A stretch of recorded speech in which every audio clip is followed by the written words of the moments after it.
What if your child's life was slipping away before your very eyes, but the only hospital near enough to save him slammed its doors because of your skin? This is the story of Evelyn Carter, a black mother in the 1950s, whose son's life was caught between cruelty and compassion, between segregation's walls and a mother's unshakable will. It is a story of desperation, defiance, and the fire of love that refused to bow to injustice. For the next 2 hours, walk with her through the blistering Alabama sun, through the humiliation of rejection, through the storm of confrontation inside white hospital walls. Witness how one mother's courage forced open a door that was never meant for her.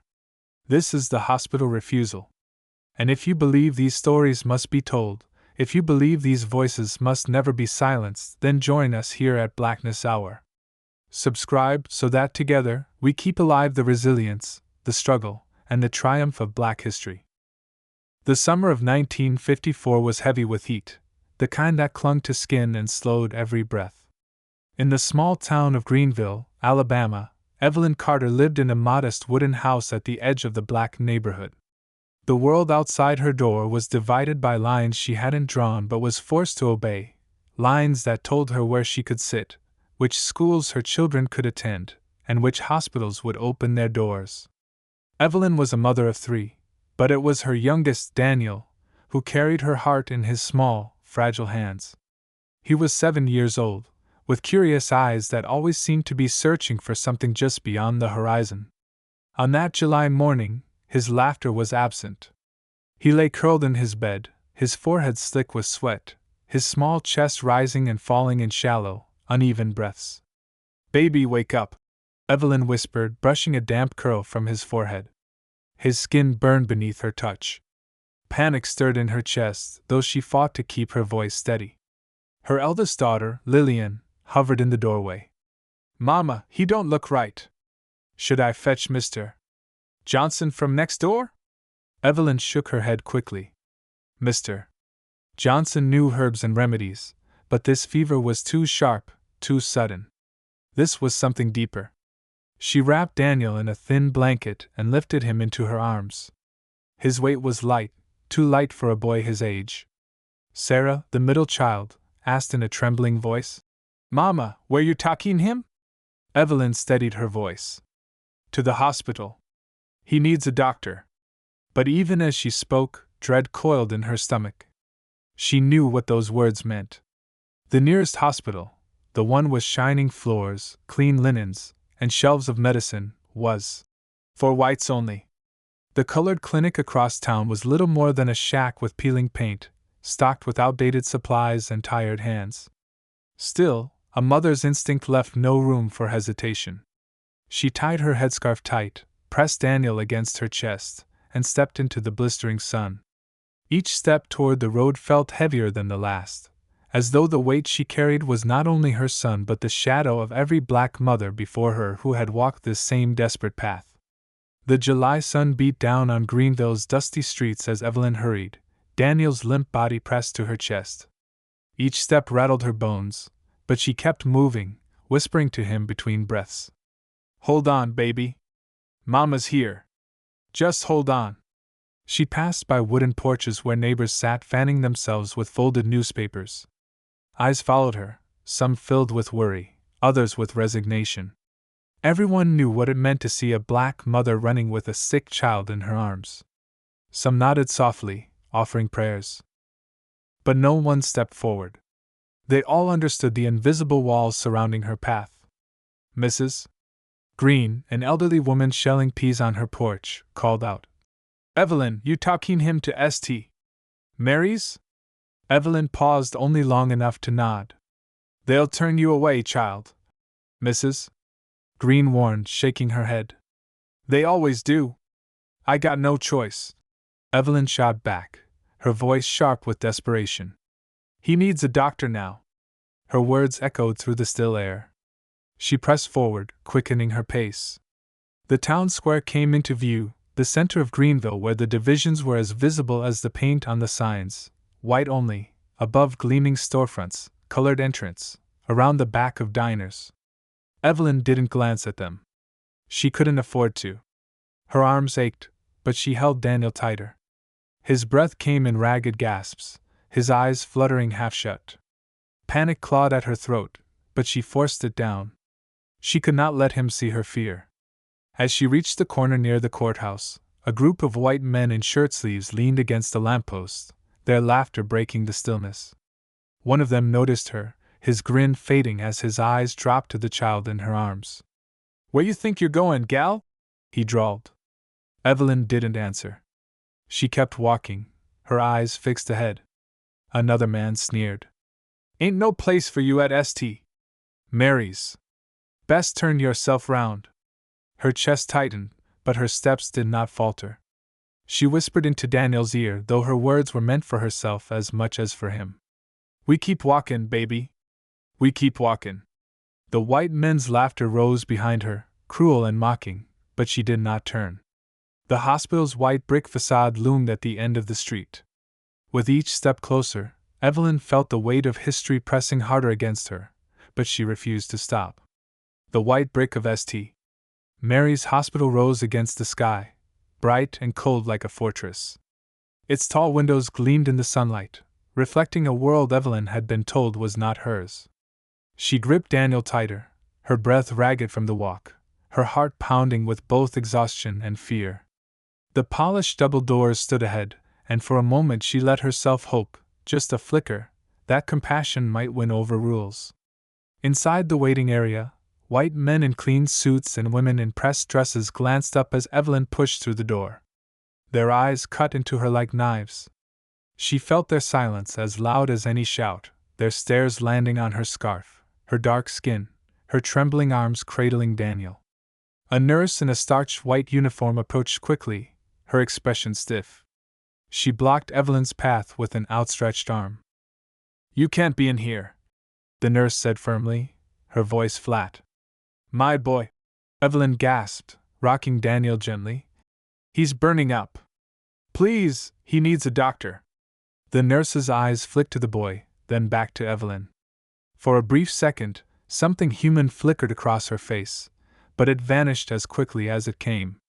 "This hospital is for whites only. You'll need to take him to the colored clinic on the south side." Evelyn's knees nearly gave out. "That clinic's an hour away. He won't make it." Her voice cracked, desperation spilling into every word. The nurse's gaze hardened. "I'm sorry. There's nothing we can do here." Behind Evelyn, whispers rose from the waiting room. A white woman muttered, "Shame she even brought him here."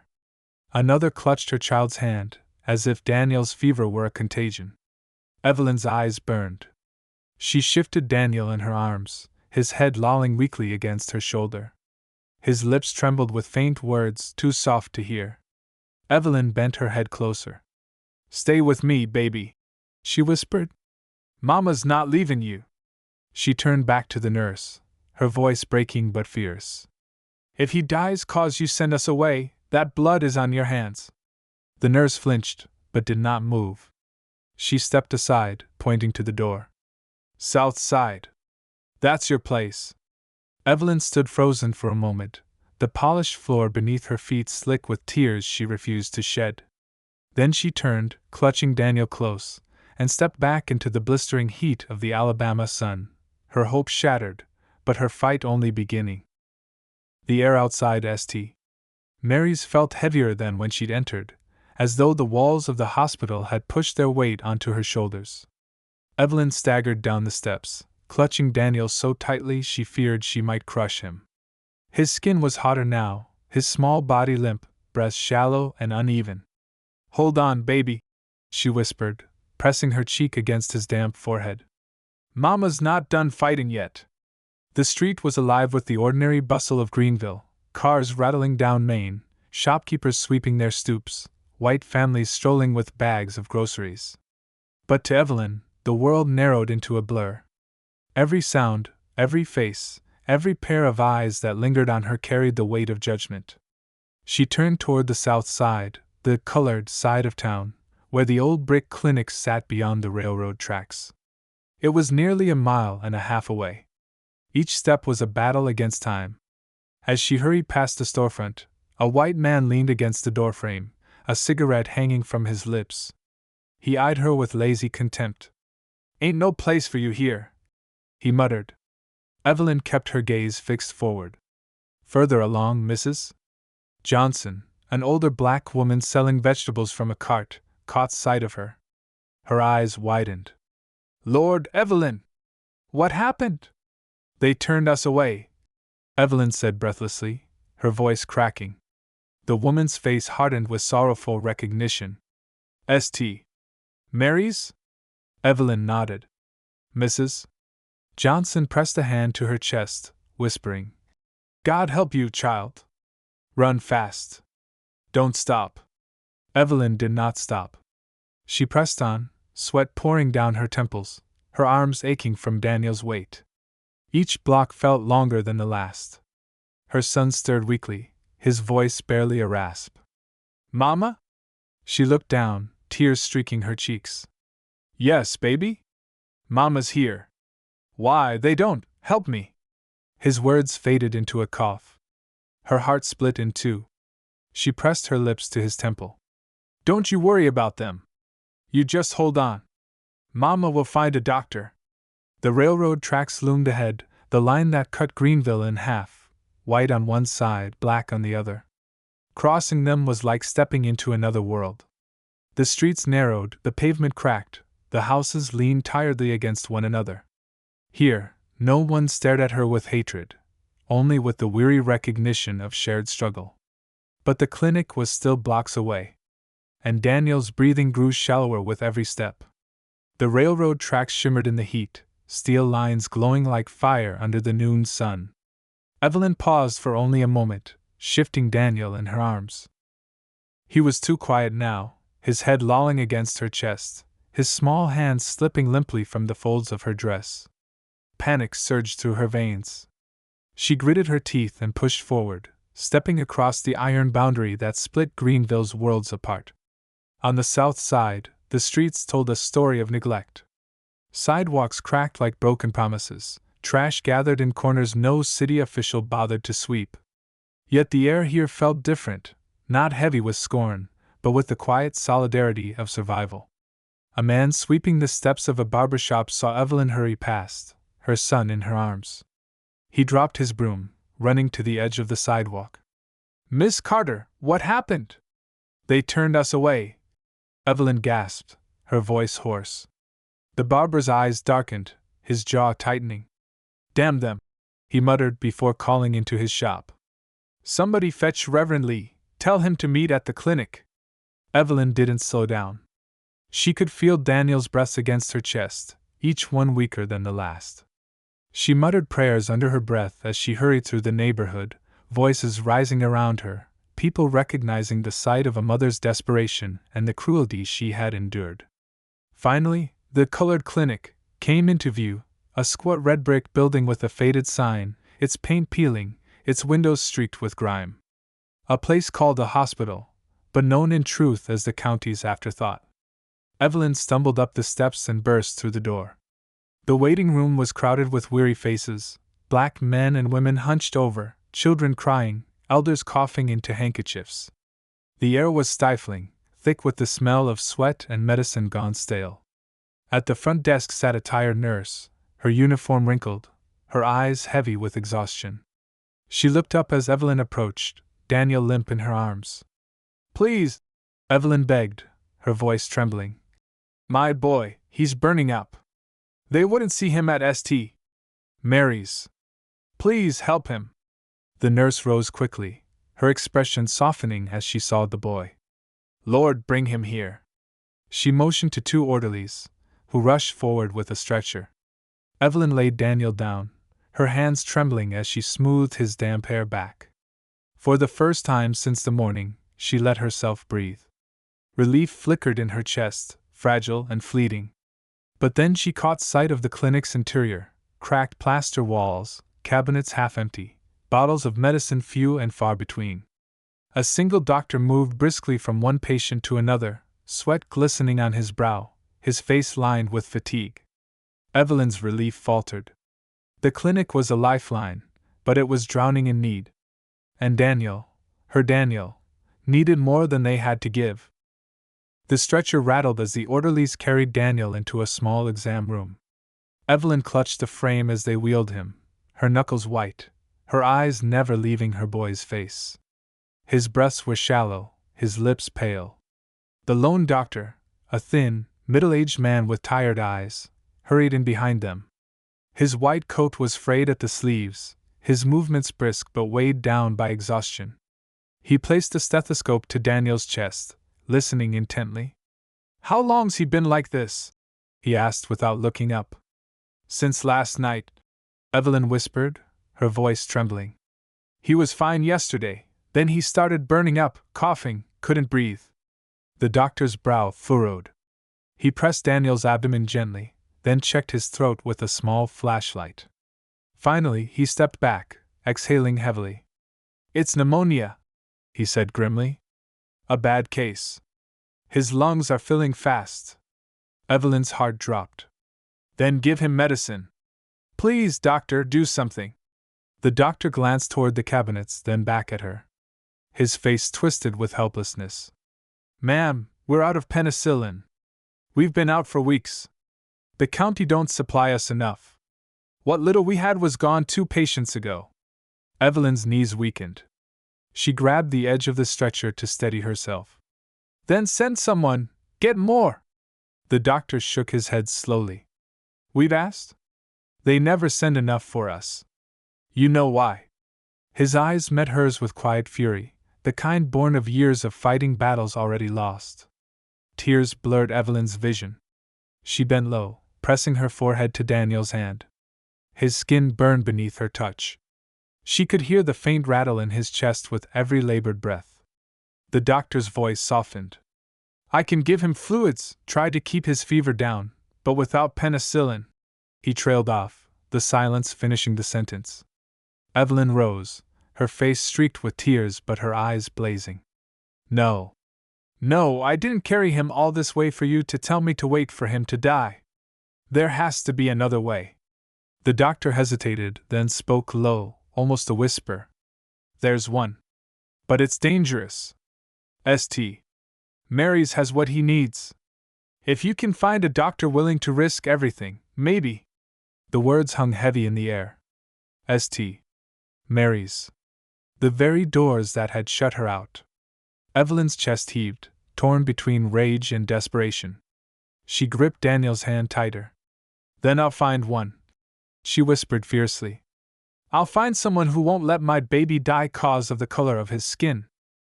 The small clinic room felt suffocating, the walls closing in with the weight of hopelessness. Evelyn stood rigid, Daniel's hand in hers, while the doctor scribbled on a worn clipboard. The steady beep of an old thermometer ticked like a clock counting down. Sarah and Lillian had arrived, running from home after word spread through the neighborhood. They burst into the room, faces pale with fear. "Mama!" Lillian cried. "Is he gonna be all right?" Evelyn pulled both girls close, though her voice faltered. "He's strong. He's holding on." The doctor set the clipboard aside, rubbing his tired eyes. "Mrs. Carter, without penicillin, all we can do is pray his fever breaks." Evelyn stiffened, her jaw tightening. "Prayin' ain't enough." The doctor looked at her, sympathy clouding his face. "Then you'll need St. Mary's. But you know what they'll say." Her daughters turned to her, frightened. "Mama, they already sent you away once," Sarah whispered. Evelyn's chest heaved with rage and helplessness. Her son's breaths rattled in her ears, each one shallower than the last. She saw him slipping from her hands, and she knew, if she let fear stop her now, she'd be burying him before the week was out. Straightening her back, she said, "Then I'll go back. I'll stand at their doors till someone sees him. If they slam it in my face again, I'll pound till my hands bleed." The room fell silent. Even the doctor paused, studying her with a mix of pity and awe. "You'll risk arrest," he warned. "They'll call it trespassing. Or worse."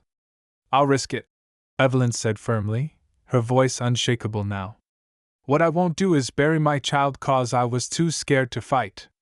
Her daughters clutched her arms, their small bodies trembling.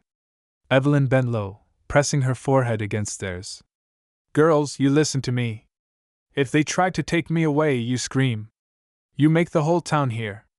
The doctor sighed deeply, placing a hand over hers. Then may God walk with you. Because you're walking into a storm.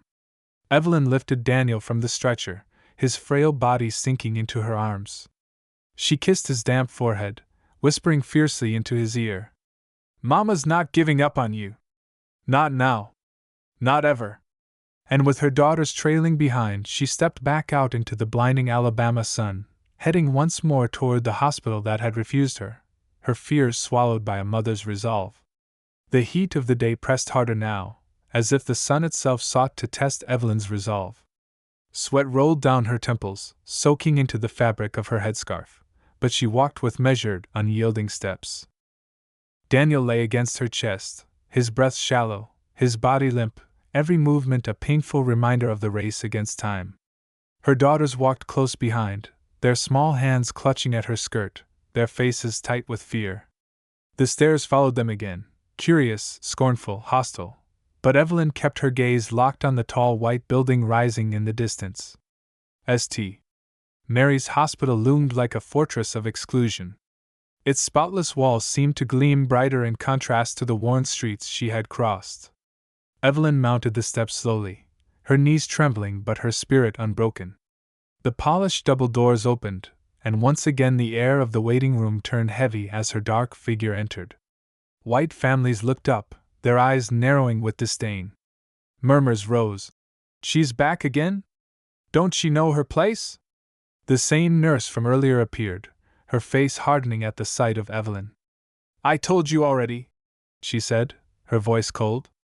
This hospital does not serve your kind. You'll need to leave. Evelyn held her ground, clutching Daniel tighter. Her voice shook but did not falter. My boy is dying. I'm not moving till he's seen. The nurse's expression sharpened. If you don't leave, I'll call security. Do you understand? A murmur of agreement rippled through the waiting room. A man in a gray suit sneered. She's got nerve, marching in here like this. Evelyn ignored them all. She lowered Daniel onto a bench, brushing the damp curls from his forehead, and turned back to the nurse. Her eyes burned with defiance. If he dies here on this floor, the whole town will know it was 'cause you turned him away. His blood will be on this hospital's name. For the first time, hesitation flickered in the nurse's eyes. She glanced at the boy, his frail chest rising and falling like a candle struggling against wind. But her jaw clenched again, and she snapped. Wait here. She disappeared into the corridor, leaving the room buzzing with whispers. Evelyn sank beside Daniel, taking his hand, her daughters pressed close at her sides. Her heart pounded like a drum of both fear and fury. She had forced their hand, but she knew the battle was only beginning. Minutes stretched into hours. Evelyn sat rigid on the hard bench, Daniel slumped in her lap, her daughters pressed tight against her sides. Every sound in the waiting room pierced her, shoes clicking on tile, children giggling, the rustle of clean dresses. All the while, her son's breaths grew fainter, a fragile rattle that made her heart ache with each passing second. The doors swung open, and two uniformed orderlies entered, their expressions stern. One spoke flatly. Ma'am, you've been told. You need to leave.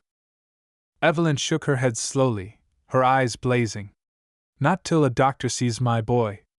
The taller orderly stepped forward. Then you're trespassing. Don't make this harder than it needs to be. He reached for Daniel. Evelyn jerked back, clutching her child to her chest, her voice erupting like thunder. Don't touch him. Don't you lay a hand on my baby. Gasps rippled through the waiting room. A white woman clutched her pearls, whispering sharply. Savage. Another muttered. She'll bring the law down on herself. The orderlies stiffened, exchanging glances. The taller one growled. We'll bring the sheriff if we have to.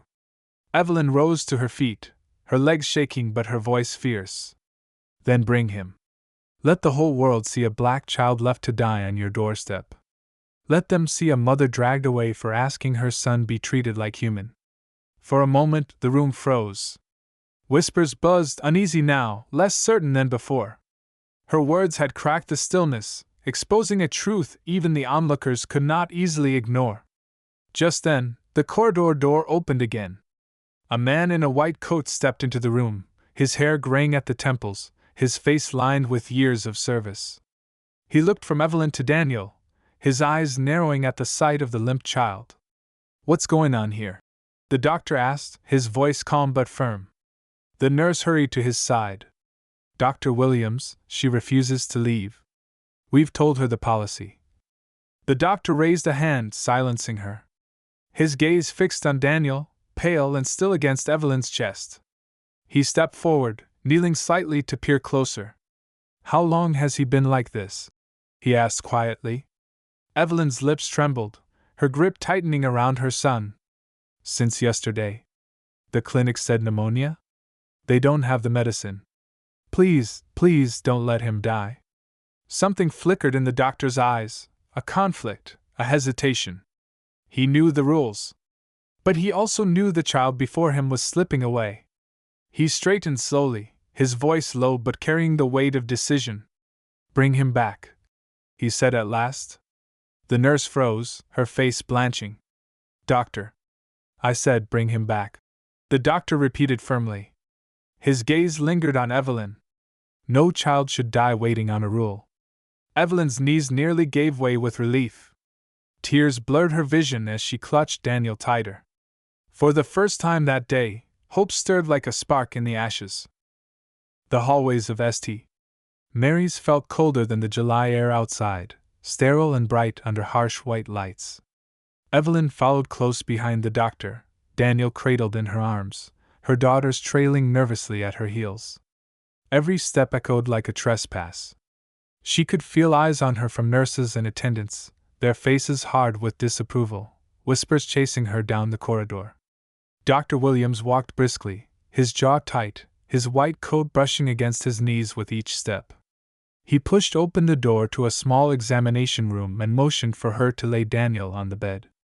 The room was plain, walls bare, cabinets neat, the smell of antiseptic stinging her nose. Evelyn lowered Daniel gently onto the mattress. His chest rose and fell in shallow waves, each breath thinner than the last. She smoothed his damp curls back, whispering, "Mama's here, baby. Just hold on." The doctor pressed his stethoscope against Daniel's chest, his brow furrowing deeper. He didn't speak for a long moment, then muttered, "Severe pneumonia. He needs penicillin now." Evelyn gripped the edge of the bed, her voice raw. "Then give it to him." Williams hesitated, glancing toward the door. "You don't understand. If I do this, and it gets out, I'll lose my position. Maybe worse. They don't forgive breaking rules like this." Evelyn's eyes burned. "If you don't, he loses his life. You tell me which is worse, doctor." The doctor looked at her, really looked at her, his face etched with the weight of the choice. He had taken oaths, worn this coat for decades, but he had also lived in a system that told him where his compassion could and could not go. For the first time, Evelyn saw not a man of authority, but a man trapped like her, bound by rules built to harm. Finally, his shoulders sagged. "I'll see what I can do," he said softly. He opened the cabinet, pulling out a vial. His hands shook faintly as he prepared the injection, glancing toward the door as though expecting it to burst open at any moment. Evelyn's heart hammered in her chest, torn between fear of discovery and desperate hope. As the needle pierced Daniel's skin, she clasped her son's hand tightly, whispering prayers under her breath. A silent war was being waged in that small room, not of bullets or fire, but of choices made in defiance of cruelty. And for the first time, Evelyn felt the faint stirrings of hope that Daniel might yet live. The needle emptied into Daniel's arm, and for a moment the room was utterly still. Evelyn held her breath, as though time itself balanced on that syringe. Daniel stirred faintly, a whimper escaping his lips. It wasn't strength, but it was something, and Evelyn clung to it like a rope over a chasm. Dr. Williams drew the needle back, snapping it into a disposal tray. His voice was low, urgent. "We'll need to watch him. Pneumonia doesn't break with one dose. If he stabilizes, I can push for more." Evelyn wiped her eyes, gripping his sleeve. Then you stay with him. Please. But before Williams could answer, the door creaked open. The nurse from the waiting room, her starched uniform immaculate, her lips pressed thin, stepped inside. Her eyes darted to Evelyn, to Daniel on the bed, then to the empty syringe on the tray. What is going on here? She demanded. Williams turned, his expression hardening. I'm treating a patient. That's what doctors do. Her mouth fell open in shock. You know this isn't allowed. If the board hears about this, then they can answer to me. Williams cut in sharply. Do you want a child's death on your conscience? The nurse faltered, but her eyes narrowed. You're risking the entire hospital's reputation for them? Her voice dripped with contempt as her gaze flicked back to Evelyn. Evelyn rose to her feet, her body trembling but her voice fierce. Say it plain. For us 'cause we're black. That's the truth you choke on, ain't it? The nurse's cheeks flushed red, but she didn't speak. She turned sharply on her heel. This isn't over, she snapped, slamming the door behind her. The silence that followed was heavy, broken only by Daniel's ragged breaths. Williams exhaled slowly, his face drawn. She'll go to the board. Or worse, the sheriff. We may not have much time. Evelyn reached for her son's hand, her voice firm. Then we fight with the time we've got. The doctor looked at her, his eyes shadowed by fear but lit by something else, resolve. Then we fight. The moment the nurse stormed out, the small exam room seemed to shrink even tighter, as though the walls themselves leaned inward, listening. Evelyn stood rigid beside the bed, her hand clutching Daniel's, her eyes flicking from her boy's face to the door. Every creak of the hallway outside sent a tremor through her. Dr. Williams placed the used syringe in a metal tray and lowered himself into the chair beside the bed. He rubbed his temples, sweat glistening across his brow.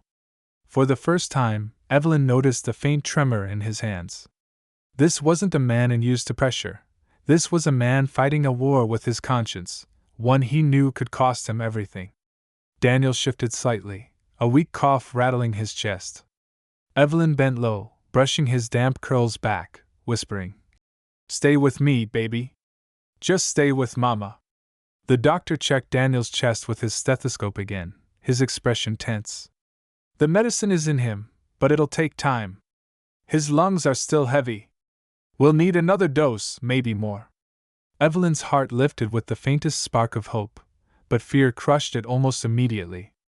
She knew what awaited beyond that door: white faces, cold rules, the sharp bite of segregation. She had already been cast out once. Now, inside these walls, she was trespassing in a world that declared she didn't belong. Heavy footsteps passed outside. Voices murmured, low at first, then sharper, rising with agitation. Evelyn strained to listen. She's still here? A woman's voice whispered harshly. Williams is treating them. I saw it, another answered. Fool man's gonna ruin his career over a Negro child, a third spat. Evelyn's chest tightened. Her daughters, huddled in the corner of the room, pressed their faces into each other's shoulders, too afraid to speak. She reached a hand toward them, whispering, Don't you worry, babies. We ain't leaving. Dr. Williams rose suddenly, pacing the room like a man trapped in a cage. They'll call the administrator. Or the sheriff. If they drag you out of here, He trailed off, shaking his head. Evelyn's voice cut through his panic, low and firm. Doctor, listen to me. I've been turned away at doors my whole life. At schools, at stores, at this very hospital. I know what it feels like to be told no before I even open my mouth. But this, she motioned to Daniel's frail chest, rising and falling. This is life and death.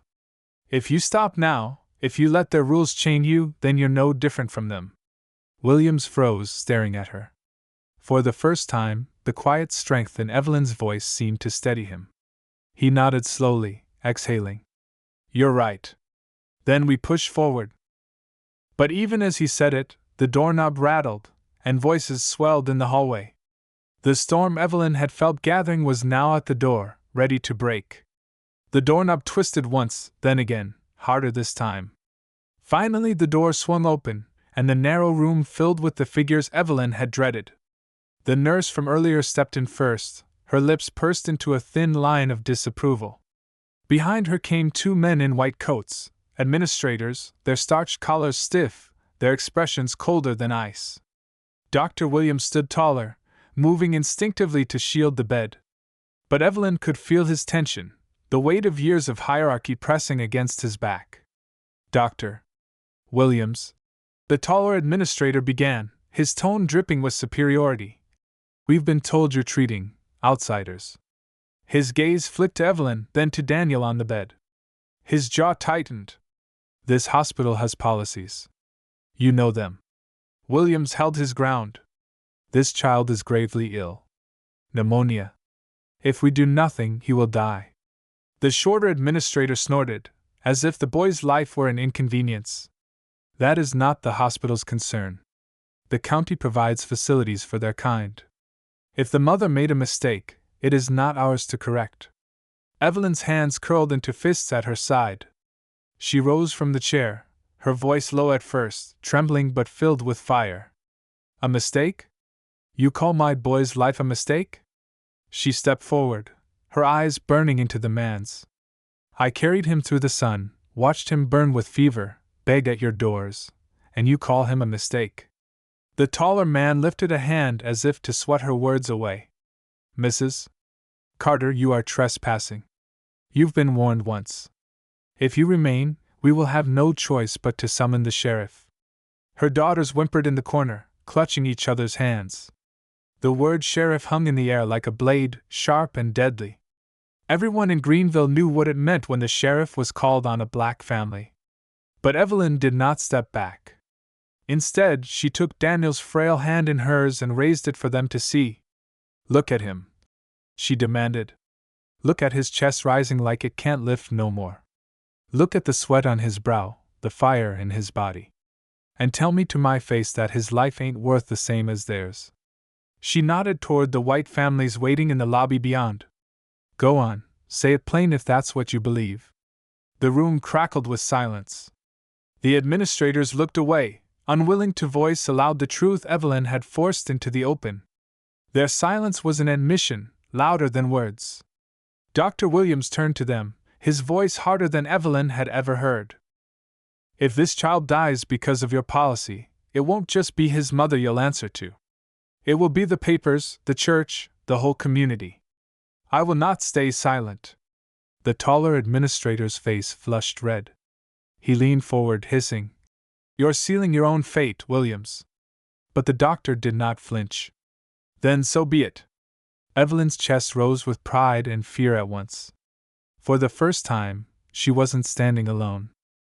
The administrators finally withdrew, their polished shoes clicking sharply down the corridor, their whispers fading into the hum of the hospital. But the damage they left behind clung to the air like smoke. Evelyn could feel it pressing on her chest, the knowledge that she had only borrowed time, that at any moment, men in uniforms could appear at the door and tear Daniel from her arms. Dr. Williams remained standing, his shoulders rigid, his face pale with strain. He ran a hand across his brow, muttering, We'll have to work fast. If the sheriff's called, there won't be much we can do once he arrives. Evelyn moved closer to the bed, her eyes fixed on Daniel. His tiny chest heaved, each breath like a battle his body was losing. She dipped a cloth into a basin of cool water, pressing it gently to his forehead. His skin burned against the cloth, steam rising in her imagination as though he carried the fever of the whole world. Her daughters crept closer, eyes wide, faces pale. Sarah whispered, Mama, he don't look right.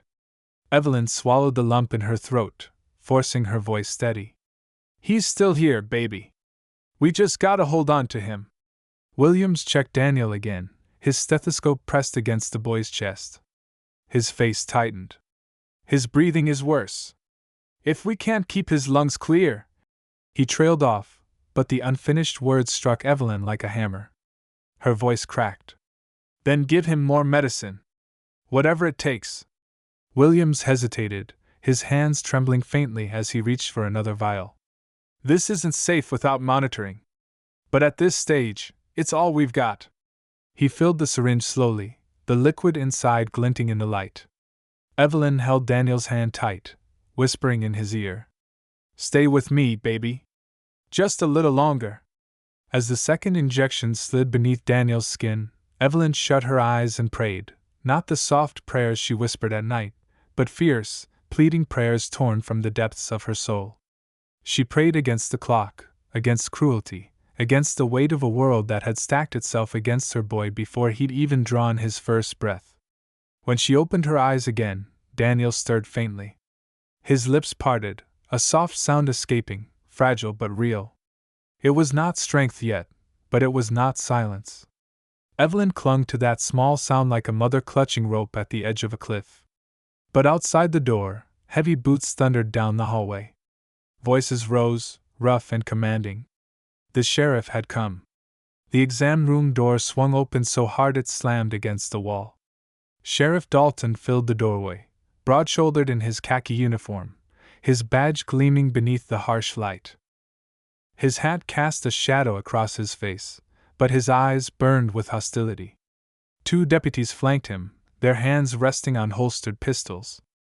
Evelyn rose from her chair instinctively, her arms outstretched to shield Daniel's frail body.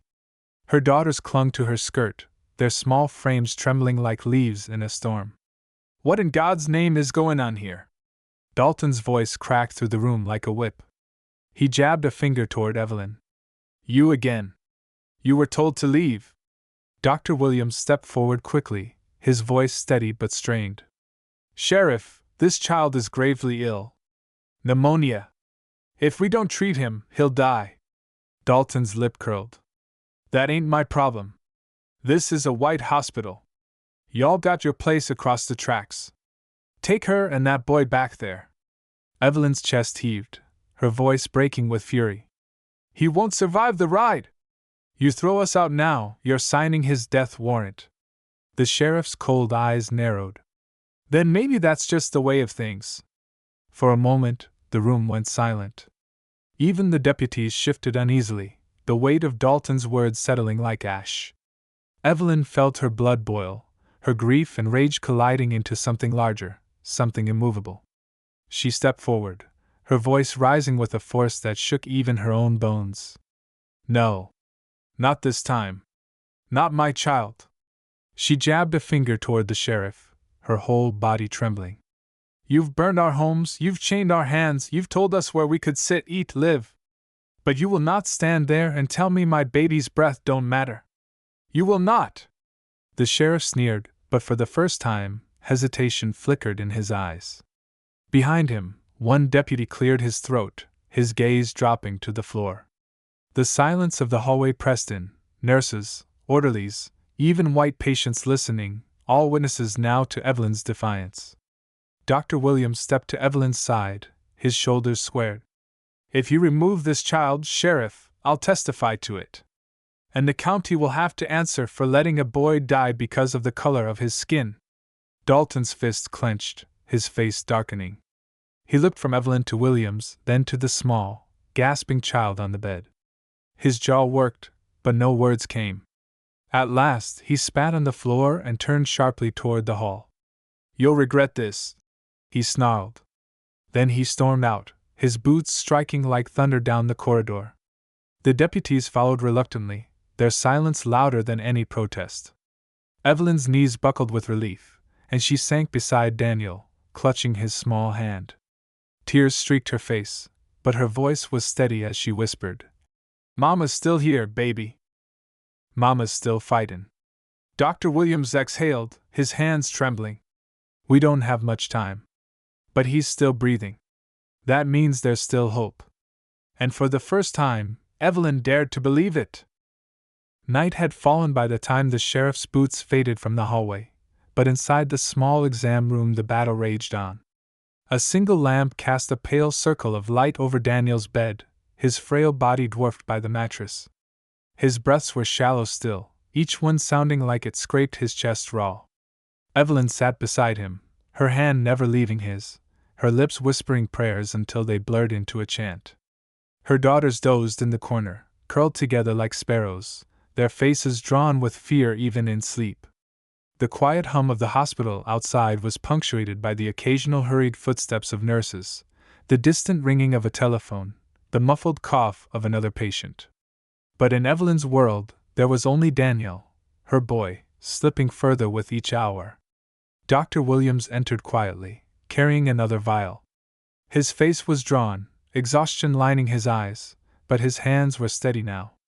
He had crossed the line already, and there was no turning back. He set the vial on the tray with a soft clink. "This is another dose," he said quietly. "It may help break the fever. It may not. But it's what we have." Evelyn nodded, her throat too tight for words. She leaned close to Daniel's ear as the doctor prepared the syringe. "Baby, you hear me? You hold on. You fight with me. You don't let go." The needle slid into his arm, and for a heartbeat, the room held its breath. Evelyn gripped his hand tighter, whispering fiercely, as though her words alone could bind him to this world. Minutes crawled by, slow and merciless. Then, for the first time in hours, Daniel's chest rose a little deeper, the rattle in his breath easing slightly. His lips parted, and a faint word escaped. "Mama!" Evelyn's tears spilled freely. She bent low, kissing his temple again and again. "I'm here, baby. I'm right here." Williams released a long breath, relief softening his face. "It's working. Not enough, but something." Evelyn pressed her forehead against Daniel's hand, her body shaking with equal parts relief and dread. He was still so fragile, still caught between life and death. But the spark was there, proof that he hadn't surrendered. And neither would she. The midnight hours stretched like an endless road, each tick of the clock a cruel reminder that Daniel's time was borrowed. The small exam room was cloaked in shadows, the lamp flickering faintly as if even the light was weary. Evelyn sat stiffly at the bedside, refusing to rest, her fingers laced tightly through her son's. At first, there had been that flicker of relief when he whispered her name. But as the night deepened, the fever flared again. Beads of sweat rolled across his brow, his cheeks flushed red, his breath shallow and uneven. He moaned softly, twisting weakly beneath the blanket. Evelyn dipped the cloth back into the basin, pressing it gently to his forehead. "Hush now, baby. Mama's here. Mama's got you." Her voice wavered, but she sang the words like a lullaby, willing her strength into him. Her daughters stirred from their corner, rubbing their eyes, their faces pale with worry. Lillian whispered, "Mama, is he gonna be all right?" Evelyn swallowed the lump in her throat. "He's fightin'. That's all we ask of him." Dr. Williams entered quietly, his white coat wrinkled, his shoulders slumped with exhaustion. He checked Daniel's chest with his stethoscope, his brows furrowing deeper. "His fever's spiking again. His lungs are still heavy. If it doesn't break soon." He stopped himself, but Evelyn heard the truth buried in the silence. Her hands trembled as she clutched Daniel's. "Don't you say it! Don't you dare say it!" Williams met her eyes, his voice low. "Then you keep praying. And I'll keep fighting beside you." The words steadied her, but only slightly. Evelyn bowed her head, whispering fiercely over her son. "Lord, I've bent my knees in prayer my whole life, but never like this. Take me if you must, but don't take him. Let him live. Let him breathe." The room grew still, the kind of stillness that weighs heavy, like the world itself was listening. Evelyn's tears fell onto her son's hand, mingling with his sweat. For the first time, she allowed herself to feel the full depth of fear, not just for Daniel's life, but for the world that had stacked cruelty upon him since his birth. But even in that fear, something rose within her, something unyielding. She leaned closer, her voice firm now. "You hear me, Daniel? You don't leave me. You don't let them win. You fight, baby. You fight." His chest shuddered, his breath rattling painfully, but it did not stop. Evelyn closed her eyes, clutching him tighter. In the silence, she felt both the weight of despair and the flicker of defiance burning inside her, refusing to go out. The first light of dawn crept through the narrow window, spilling faint gold across the floor. The hospital had fallen into a tired hush, the sounds of footsteps and ringing phones muted in the early hour. In the exam room, the lamp still glowed weakly, its circle of light cast over Evelyn and her son. She had not slept. Her eyes were red, her scarf damp with sweat and tears, but she remained upright, her hand never leaving Daniel's. The fever still clung to him, his skin burning under her touch, but there was something different now. His breaths, though shallow, were steadier than they had been in the night. Dr. Williams entered with a quiet urgency, his face weary but alert. He leaned down, listening to Daniel's chest again, and for the first time in hours, his expression softened. "The congestion's easing," he murmured. "The medicine is working. He's not out of danger, but his lungs sound clearer." Evelyn's heart leapt, though she dared not let it soar too high. She bent over her son, pressing her lips to his forehead. "You hear that, baby? You're still here. You're fighting." Daniel stirred faintly, his eyelids fluttering. His voice was a whisper, raw and weak. "Mama!" Tears spilled freely down Evelyn's cheeks. She brushed them quickly, kissing his small hand. "I'm here, sugar. I ain't moved an inch." Her daughters crept closer, standing at the edge of the bed, their eyes wide with hope. Lillian reached out timidly, brushing Daniel's arm. "He feels cooler, Mama." Evelyn nodded, her voice breaking. "Yes, baby. Yes, he does." The doctor straightened, his tone firm. "He'll need more rest, more medicine. And we'll have to keep quiet. If the board learns he's still here, there'll be hell to pay." Evelyn looked up at him, her eyes fierce but grateful. "Then let them bring their hell. So long as my boy lives, I'll walk through fire." The sun edged higher, filling the room with brighter light, chasing away the darkness that had haunted them through the night. Evelyn felt her strength return, fragile but unshaken. The world outside the hospital still brimmed with cruelty, but here, in this room, her boy was alive. And that was all that mattered. By mid-morning, the hospital stirred with its usual rhythm, nurses in their crisp uniforms moving briskly, the shuffle of shoes on polished floors, the hushed voices of families in waiting rooms. But in the small exam room, Evelyn's world had narrowed to a single truth: Daniel was still breathing. His fever, though fierce, was breaking slowly.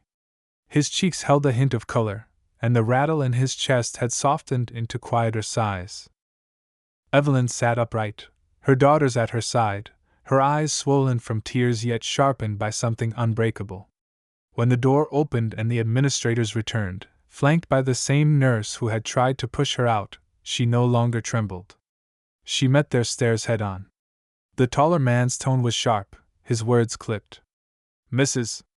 Carter, this has gone far enough. You've violated our policy, disrupted our staff, and undermined this hospital's order. The sheriff may have backed down last night, but we won't. You need to leave." Dr. Williams stepped forward before Evelyn could speak. His voice, steady and commanding, cut through the tension. "This child is responding to treatment. If you force him out now, you'll be condemning him to death. And the county will know it. The press will know it. The world will know it." The shorter administrator scoffed, but his eyes flickered nervously.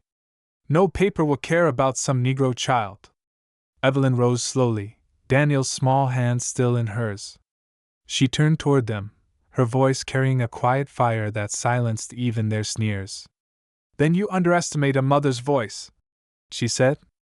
"You think your walls can keep out the truth, but I will tear them down with my own hands if I must. Every church pew, every street corner, every ear that will listen, I'll tell them how you let my child suffer. And I promise you, you won't bury this story as easy as you wanted to bury my boy." The room stilled. The nurse shifted uncomfortably, her eyes darting to the floor. One of the administrators clenched his jaw, but for the first time, his certainty wavered. The threat Evelyn carried was not of fists or fire. It was of truth spoken so loudly it could not be ignored. Finally, the taller man exhaled sharply, his shoulders sagging in defeat. "Fine," he muttered. "Finish his care. But keep them out of sight. This hospital doesn't need a spectacle." Evelyn's lips pressed into a thin line. It wasn't mercy, it was concession. But for her, it was enough. She sat back beside Daniel, brushing his curls gently. You hear that, baby? They wanted us gone. But we're still here. You're still here. Dr. Williams moved closer, his hand resting briefly on Evelyn's shoulder. He'll recover. Slowly, but he will. And when he does, it will be because you refuse to let go. For the first time in days, Evelyn allowed herself a deep breath. The fight had not ended racism, had not torn down the walls of St. Mary's. But it had saved her son. And in that victory, however small, lived a truth larger than any policy, that love and courage could defy even the harshest cruelty. The days that followed moved slowly, each one balanced between fear and fragile hope. Daniel remained in the small exam room, tucked away from the main wards where eyes were sharper and rules more rigid. Dr. Williams visited often, his steps brisk but his face softer now, a quiet determination etched into his features. Each time he listened to Daniel's chest, his frown eased a little more. Evelyn never left her son's side. She bathed his forehead, spooned water to his lips, whispered lullabies when he stirred in fevered dreams. Her daughters sat faithfully nearby, their small voices filling the room with prayers and songs, their presence a comfort even as the world outside continued to spin in its cruelty. By the third morning, the fever broke. Daniel's body, once blazing like fire, lay cooler under the blankets. His chest, though still heavy, no longer rattled with each breath. When his eyelids fluttered open, he found his mother's face above him, her hands holding his tightly. Mama? His voice was hoarse but clear. Evelyn's tears fell freely as she bent to kiss his forehead. Yes, baby. Mama's here. He blinked slowly, his lips curling into the faintest smile. I'm thirsty. It was the simplest of requests, but to Evelyn, it was a miracle. She laughed through her tears, motioning for Lillian to fetch a cup of water. Daniel drank weakly, but the sight of him swallowing, of life stirring once more, filled the room with a joy Evelyn had feared she might never feel again. When word spread through the black community across the tracks, neighbors gathered quietly near the Carter home, waiting for Evelyn's return. And when she finally carried Daniel back through their door, thinner but alive, the neighborhood erupted in quiet cheers, hands raised to the heavens in thanks. Elderly women pressed her hands, whispering, God walked with you, child. Men nodded solemnly, their eyes glistening with respect. Children ran ahead, shouting, Daniel's home! Daniel's home! Inside her modest house, Evelyn laid her son in his bed, smoothing the sheets with trembling hands. She sat beside him, watching his eyes close peacefully. For the first time in days, she allowed herself to lean back, to breathe, to feel the weight of survival settle gently upon her shoulders. The world beyond their walls had not changed. The signs of segregation still hung above storefronts. The white hospital still barred its doors. But Evelyn had stared down that wall and forced it to bend, even if only for a moment. And that moment had saved her son.